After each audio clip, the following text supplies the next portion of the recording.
Greetings, Star Warriors. Today we're going to be discussing the hot topic of the hour, Star Wars The Last Jedi. And I'm going to preface this conversation by stating that Mark Hamill really brought it in his performance. He didn't really have a great role, but he did make me feel like he was Luke Skywalker again. He made me feel like a kid again. I love the character. I just don't love what they did to him. But more's the pity. I have to deal with it. I will say that when you are dealing with an extremely iconic character, whether that character is the main character of the movie or not, you have to be extremely diplomatic with how you handle him. Is there any undivisive way that you can kill off Luke Skywalker? I think yes, there is. Did they do that in this film? Obviously, they didn't. And that's a real problem because the people that were angry about it were the hardcore Star Wars fans. And a lot of them aren't diehard Star Wars fans. They're not going to stick with Star Wars through thick and thin. If Star Wars becomes uninteresting to them, they will leave the franchise. I've seen this sort of thing happen in other very popular, very large franchises before. The diehard fans are the ones that will stick by Star Wars no matter what the cost. So diplomacy is really important. You have to consider, is this death necessary? Does it have to happen? What is going to be the effect on the audience? What is going to be the effect on Star Wars as a franchise into the future? These things are something that you just can't brush off and say, well, I'm only concerned with this for this trilogy, or I'm only concerned with this movie. I think Marvel really handles things smart when it comes to iconic or very popular characters. They often leave them around for cameos, sort of like Samuel L. Jackson and the Nick Fury character. He can pop up at any time. The RDJ, the Iron Man character, can pop up any time, and they get a lot out of those, and people love seeing them. There is a possibility that you can do that with Luke Skywalker as an apparition, but it's not really the same as having Luke Skywalker waltz into a rebel base during some sort of command briefing and impart a little knowledge to the people around him. That would be invaluable, and I think they've just cut the head off their chances of having that happen. Only one person in the world is acceptable to everyone in this role. I know there may have been some cartoon versions of Luke Skywalker flying around somewhere, but he's not like Superman and Batman where dozens of people have played these characters. There's one Luke Skywalker. His name is Mark Hamill, and for all intents and purposes, he's not really a factor in Star Wars anymore. You can't bring him back. And I think I heard that Rian Johnson's reasons for wanting to kill off Luke Skywalker was that he felt that Luke would overshadow Rey, and that is a legitimate concern. Unfortunately, I think it's only a legitimate concern for someone who lacks vision. There were plenty of ways to keep him alive without having him overshadow anyone, really. You just have to be a good enough creative mind to accomplish that. It's not all that hard, really.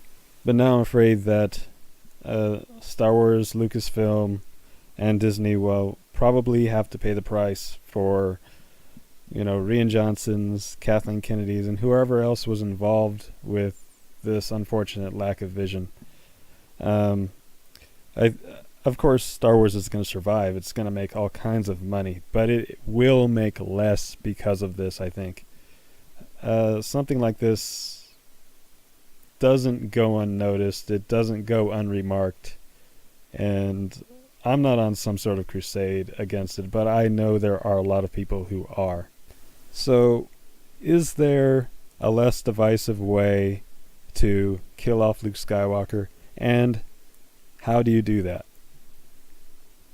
Well, I think first off, you have to look at how he was portrayed in The Last Jedi to really examine what went wrong, and by wrong I don't mean it was universally considered a bad role. A lot of people liked what was done with him, but there can be no argument that a lot of people had a problem. And like I said, most of those people were hardcore fans of Star Wars who are invaluable to the franchise, I think. So how should it have been done? If you asked me and I had to explain what I would have done, there's two ways. There's like two forks two pathways that Rian Johnson could have gone down to really make Luke Skywalker's death and his role acceptable to people. If you wanted to keep him, true to the sort of character that Rian Johnson wrote, and made him sort of a depressed former Jedi Master, then my suggestion would have been to keep him alive for the entirety of Episode 8, so that he can actually have a movie where he doesn't go through it depressed. I mean, because it's been 30 years since people have seen, or over 30 years since people have seen him in that role. The next time they see him, they don't want to see him as a depressed, downtrodden and beaten down former Jedi Master who then dies promptly. A lot of people do not want to see that. That's not how they want to remember him. So he finally, at the end of the movie, learned to deal with his problems, came back for 5 minutes to die, and that's just not heroic enough for people. They don't want to remember him as having 5 minutes of a worthwhile life before he then gives it up. So my opinion would be, if you're going to go with that sort of character that's, sort of depressed for most of the movie, keep him alive for another movie where he can be more like old Ben Kenobi was, ready to help out his allies and do the right thing. If you were going to go the other route and make him where he wasn't a depressed, downtrodden Jedi Master, then you could kill him in Episode 8 easily. One thing about killing these characters is that if a character seems like he's ready to die in the film, people aren't going to feel so much of an emotional reaction to it when he actually does die. And Luke Skywalker seemed like he was the walking dead for the entirety of this film. I wasn't surprised really that he was going to die in this movie. I actually walked into the movie expecting him to, simply because of that line that he had in the trailer. I only know one truth: the Jedi must end, or something like that. Once I heard that, I was pretty certain that he was going to die in this movie, simply because the movie wasn't about him. He wasn't on the hero's journey, and he was starting it out as almost a pathetic character. I don't really want to use that word because I don't think it's necessarily true that he was pathetic, but definitely depressed.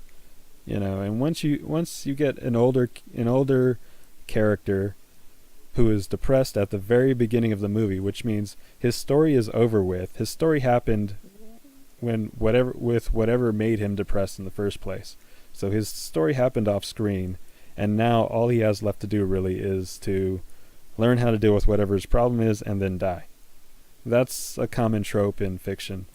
I don't know what the trope is called, but it's common enough. You've seen it everywhere. In fact, I've very rarely ever seen a character like that starts off the movie really depressed. They're not the character on the hero's journey, and they end up living past the end of the movie. I've very rarely ever seen a character like that, and I can't think of one offhand that matches that description. So the question remains with disgruntled Star Wars fans. Are they going to come back? Perhaps there is something negative to be said about the person who professes to love the franchise, but would also leave it because of one movie.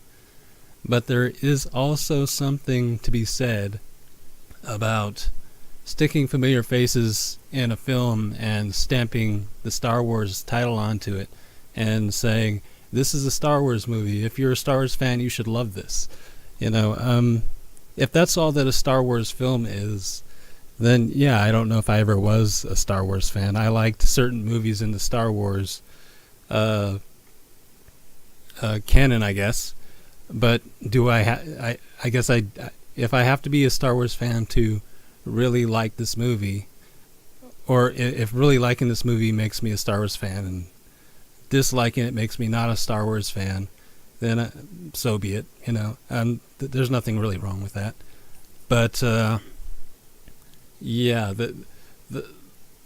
the real problem with this is I don't think Disney spent $4 billion on Star Wars for the purpose of pissing off a huge portion of their fan base. So that's something I don't know if that was taken into consideration when they decided to, it seems to me, haphazardly treat possibly their most iconic and famous character the way they did. Where it was going to be, it should have been obvious to anyone who knew anything about the series that was going to be a very divisive move, and unnecessarily so. So I can see why a lot of people are confused and upset about this development. But hopefully people come back to Star Wars. It's almost like I would recommend people not go see this movie so that they don't ruin their own point of view and they don't ruin the future of the franchise. But what is I don't think there's any chance in hell that Disney is going to listen to those who are petitioning for The Last Jedi to be retconned and redone. I mean, it would be unprecedented if they did that. It's not like a video game where you can make downloadable content and make people happy with that. But anyway, that is what it is, and we'll see what the future holds.